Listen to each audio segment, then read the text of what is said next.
So today we have Courtney from Yellowquill College.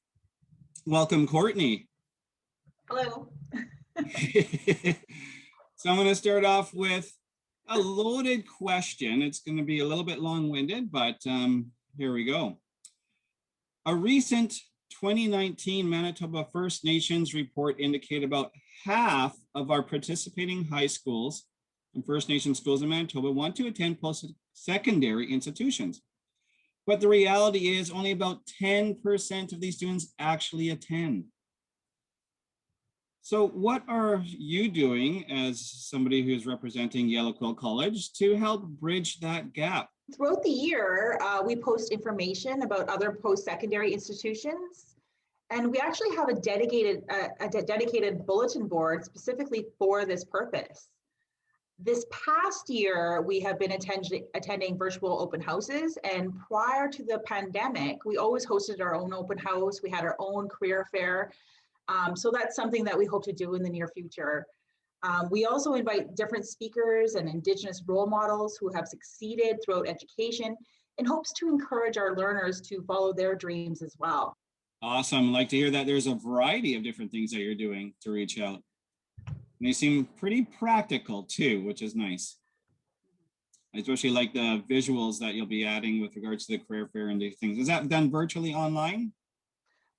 This year we didn't have one, but we have been attending virtual career fairs. Okay, nice. Question number 2, what are some of the campus services available specifically for First Nation students? First of all, we have a very positive working rapport with all Indigenous academic supports from the other post-secondary institutions. We have an in-house counselor here at the school. We have a knowledge keeper and a therapist that students can go see. Our school strives to create an awareness of Indigenous issues and participate in Indigenous specific events like the Red Dress Project, Orange Shirt Day, and even the Mother's Day Walk for missing and murdered Indigenous women and girls. We often have ceremonies like feast and daily smudges here at the school. So it's very Indigenous focused. And you know what, Courtney, I've done a few of these interviews already, and your school is the one that highlights the most with regards to Indigenous cultural practices. So good for you guys for doing that. That's awesome. Thank you. Thank you. Now, were you a student at post-secondary school once before? I was, yeah. So I'm going to go back to your first year and try and imagine, and this is generalizing, but what is campus like for a first year student? You know, for our students, we've noticed that often our learners, they start out very shy in the very beginning of the program. And by the end of the program, or even midway through, they become much more confident personally and academically as the program continues, and especially at the end. And generally, this is because they continue their studies, they make friends, they become more familiar with our college, they build their skills, and they receive positive feedback. Essentially, all of our students learn and grow to become confident, self-assured individuals. And that is a big transition, going from your community and life as you know it to really a whole micro lifestyle at a college or university.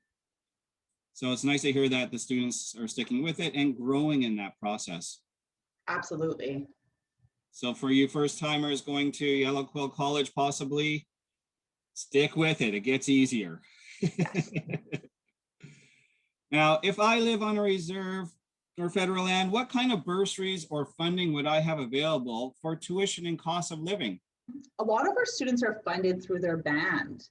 And with band funding, students can receive funding for transportation, a living allowance, tuition, books. Some bands even fund a laptop. And when you graduate, they often give a gift or an allowance for graduation. So it all depends on which band is funding you. Every band kind of pays for particular things. What kind of marks would I need if I'm a high school student to meet your admission requirements for some of these programs? Most of our programs require that you have a grade 12 diploma or some sort of equivalency. So it could be a mature grade 12 student diploma. Some programs like the First Nations Child and Family Service Worker or the Addictions and Mental Health Worker will require you to submit like a writing assignment, resumes, and maybe even various checks like criminal record and child abuse. So then are you saying that I don't need to be an A student in grade 12 to attend Yellowquill College? Absolutely not. You have to be like a graduate student to attend the post-secondary programs, a graduate from high school, but you don't have to be an A student. Generally, your skills will improve a lot while you're here. So that's kind of what we hope for as well. Well, that probably takes the pressure off of a lot of students who are thinking of where I'm going to attend school after grade 12. Yes. So moving on to the next question. Are there accommodations specifically for Indigenous students living on campus? Yeah, smudging here at the school every day. We have elders, a knowledge keeper. The entire school is geared towards Indigenous ways of knowing and being. And like while we have no formal peer study groups, many students you'll see, they choose to study together. So to learn the material that they're learning. It's awesome to hear that they're studying together and learning with each other. And you know what? Probably developing friendships along the way. Absolutely. Awesome. Now, I know with COVID-19, I'm sure along with your institution and others, there has been a lot of online learning this year. If I want to remain on my reserve to complete a degree or diploma at Yellowquill College, will I need to move off my reserve to attend school in Winnipeg for Yellowquill, or can I stay on my reserve and do a diploma all through online? You know, some of our programs are going to continue to have online formatting. Some of the students love that, while others will be based in Winnipeg at campus, you know, maintaining that 6-foot distancing and wearing masks. It really depends what program you are taking. But you know, with COVID still happening, maybe this idea of a third wave coming, we might have to stick to this online programming. So staying on your reserve may be a possibility. And, you know, that's really tough with an institution like Yellowquill College, because I believe a lot of the learning is hands-on, is with people and communicating face-to-face. So kudos for you guys for doing that online as best as you can. Yeah, it's been a challenge, but it's also been very interesting as well. Yeah, I'm sure there's probably some hurdles to cross for that one. Okay, moving on to the next question.